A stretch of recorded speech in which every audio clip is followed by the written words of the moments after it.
मधुपुर नाम का एक गांव था। गांव में जीवन नाम का व्यक्ति अपनी पत्नी सुमन और अपने बेटे राजू के साथ रहता था। जीवन एक फल की दुकान चलाता था। गांव के सभी लोग उसकी दुकान से फल लेकर जाते थे।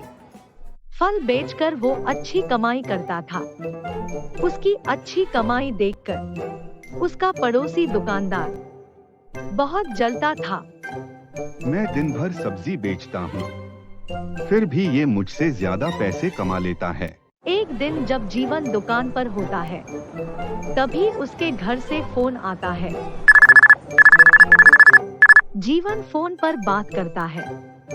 तब उसको पता चलता है उसके लड़के को बुखार है और जीवन बोलता है, मैं अभी दवा लेकर घर आता हूँ। और जीवन सब्जी वाले के पास जाता है और बोलता है, भाई मैं थोड़ी देर के लिए घर जा रहा हूँ, क्या थोड़ी देर के लिए तुम मेरी दुकान देखे रहोगे? सब्जी वाला बोलता है, हाँ भाई मैं देखे रहूंगा। और जीवन अपने घर की ओर चल देता है। जीवन जब चला जाता है, तब सब्जी वाला सोचता है, यही मौका है इसके सभी फलों में दवाई मिलाने का। और वो जीवन की दुकान आ जाता है और उसके सभी फलों में दवाई छिड़क देता है और वापस अपनी दुकान आ जाता है और अपनी दुकान की सफाई भी कर देता है और सोचता है, अब मजा आएगा जब लोग इसके फल खाएंगे और बीमार हो जाएंगे। थोड़ी देर बाद जीवन वापस दुकान आ जाता है और सब्जी वाले को धन्यवाद बोलता है, भाई तुम्हारा बहुत बहुत धन्यवाद। सब्जी वाला बोलता है, अरे भाई इसमें धन्यवाद कैसा, हम लोग एक दूसरे के काम नहीं आएंगे तो कौन आएगा। जीवन अपनी दुकान पर आ जाता है। आते ही उसको दुकान पर एक स्मेल सी आती है और वो सूंघने लगता है। थोड़ी देर में उसकी दुकान पर ग्राहक आ जाते हैं और वो सब भूल जाता है। रात होते ही वो दुकान की सफाई करके अपने घर आ जाता है।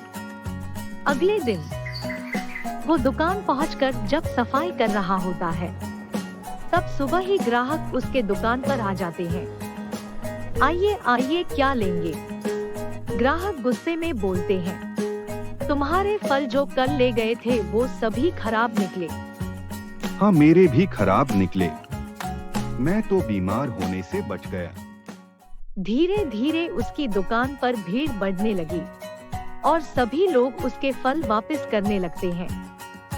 अब वो रोज अपने दुकान पर आता और सफाई करके ग्राहक का इंतजार करने लगता, लेकिन उसकी दुकान पर कोई नहीं आता। वो दुखी रहने लगा। यह सब देख सब्जी वाला बहुत खुश हो गया। अब आया मजा। बहुत नोट छाप रहा था। दुकान न चलने पर वो दुखी तो था ही, उसके घर का खर्च भी नहीं चल रहा था। तब उसकी बीवी बोलती है, सुनो, अगर दुकान नहीं चल रही तो कहीं काम ढूंढ लो। राजू के स्कूल की फीस और घर के सभी सामान का उधार बहुत हो गया है, ये सब के पैसे कहाँ से देंगे? तब जीवन सोचता है और बोलता है, सही बोल रही हो, मैं जाता हूँ और कहीं काम ढूंढता हूँ। फिर वो गांव में यहाँ वहाँ काम ढूंढता रहा। पूरे गांव में उसको कहीं भी काम नहीं मिलता है और काम ढूंढते ढूंढते उसको शाम हो जाती है और वो वापस अपने घर पर आ जाता है। उसकी पत्नी सुमन उसके पास आती है और पूछती है, क्या हुआ, कहीं काम मिला या नहीं? जीवन उदास होते हुए बोलता है, नहीं सुमन, पूरे गांव में घूम लिया, लेकिन मुझे कहीं भी काम नहीं मिला। सुमन जीवन को समझाते हुए बोलती है, अगर अपने गांव में काम नहीं मिल रहा तो दूसरे गांव में काम ढूंढने की कोशिश करो। जीवन उसकी बात सुनकर बोलता है, हाँ तुम सही बोल रही हो, कल जाऊंगा। दूसरे दिन सुबह जीवन चाय पीकर घर से निकल जाता है। जीवन जैसे ही बाहर आता है, तभी वहाँ पर दूध वाला अपनी उधारी लेने आ जाता है। क्यों भाई, इतने दिन हो गए, तुम मेरे पैसे कब दोगे? इतने में वहाँ पर किराने वाले का नौकर आ जाता है। सुनो, सेठ जी पूछ रहे हैं, पैसे कब दोगे? जीवन हाथ जोड़ते हुए बोलता है, भाई मैं कुछ दिनों में तुम लोगों के पैसे दे दूंगा। वो दोनों मान जाते हैं और चले जाते हैं। फिर जीवन भी काम की तलाश में दूसरे गांव चल देता है। दूसरे गांव में भी उसको काम नहीं मिलता और वो वापस आने लगता है। घर वापस जल्दी आने के लिए उसने जंगल का रास्ता पकड़ लिया। जंगल में थोड़ी दूर चलने पर थक गया और वहीं पर एक पेड़ के नीचे बैठ गया और सोचने लगा, अब मेरा और मेरे परिवार का क्या होगा? न कहीं पर काम मिल रहा और न ही मेरे पास पैसे हैं जिससे मैं दूसरा काम शुरू कर सकूं। थोड़ी देर बाद वो उठकर चलने लगा। तभी एक आवाज आती है, रुको जीवन। जीवन रुक जाता है और यहाँ वहाँ देखकर बोलता है, कौन है भाई?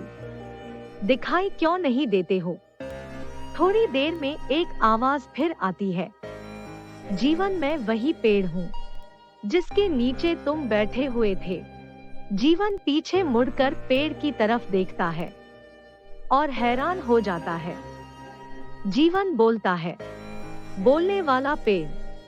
पेड़ से आवाज आती है, जीवन तुम हैरान मत हो, मैं एक जादुई पेड़ हूँ। मेरे पास कोई नहीं आता था। तुम पहले व्यक्ति हो जो मेरे पास आकर बैठे हो और इस बात से मैं बहुत खुश हूँ। जीवन मैं तुम्हारी सभी परेशानी जान गया हूँ।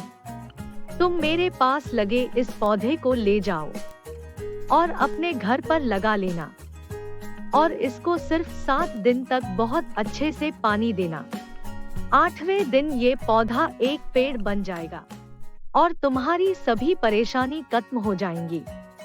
जीवन उस पौधे को ले लेता है और बोलता है, ठीक है पेड़ जी, जैसा आपने कहा है मैं वैसा ही करूँगा। और जीवन अपने घर की ओर आने लगता है। थोड़ी देर में वो अपने घर आ जाता है और आते ही वो उस पौधे को लगा देता है। जीवन उस पौधे को रोज पानी देता था।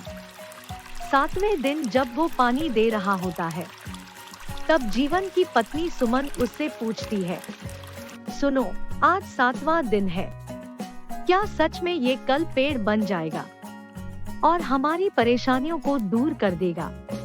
जीवन पेड़ की बात बताते हुए बोलता है, उस जादुई पेड़ ने तो मुझे यही बताया था।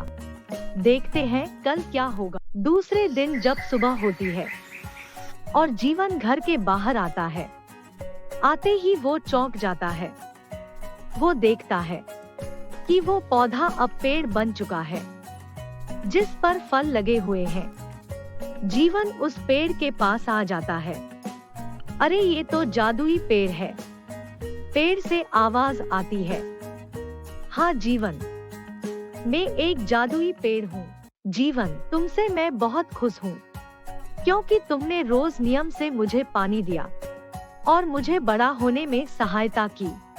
अब तुम मेरे इन फलों को बेचकर अपना व्यापार फिर से शुरू कर सकते हो। मेरे फलों को खाकर कोई भी कभी भी बीमार नहीं हो सकता। पेड़ की ये सब बात सुनकर जीवन बहुत खुश हो जाता है और अब उसने दूसरी जगह पर दुकान लगा ली। आओ आओ ताजे फल ले लो। जीवन के पास एक आदमी आता है और बोलता है, क्यों भाई, तुमने फिर से सड़े हुए फल बेचना शुरू कर दिए? तो जीवन उसको बताता है, नहीं नहीं भाई, ये फल एकदम ताजे हैं। अगर यकीन न आए तो चलो मेरे घर। मेरे घर पर फल का पेड़ लगा हुआ है। यह सुनकर वहाँ कुछ और भी लोग आ जाते हैं। क्या सच कह रहे हो? हाँ, मैं सच कह रहा हूँ। जीवन सभी को अपने घर पर ले चलता है। सभी लोग जीवन के घर पर आ जाते हैं और उस जादुई पेड़ को देखकर चौंक जाते हैं। अरे हाँ, यहाँ तो वाकई में ताजे फल इस पेड़ पर लगे हुए हैं। फिर सभी लोग वहाँ से ताजे फल लेते हैं और चले जाते हैं। अब जीवन का व्यापार वापस पहले जैसा हो गया और उसकी दुकान पहले से अच्छी चलने लगी। अब जीवन और उसका परिवार फिर से खुश रहने लगा। हाय दोस्तों, अगर वीडियो अच्छी लगी हो तो लाइक करें, सब्सक्राइब करें।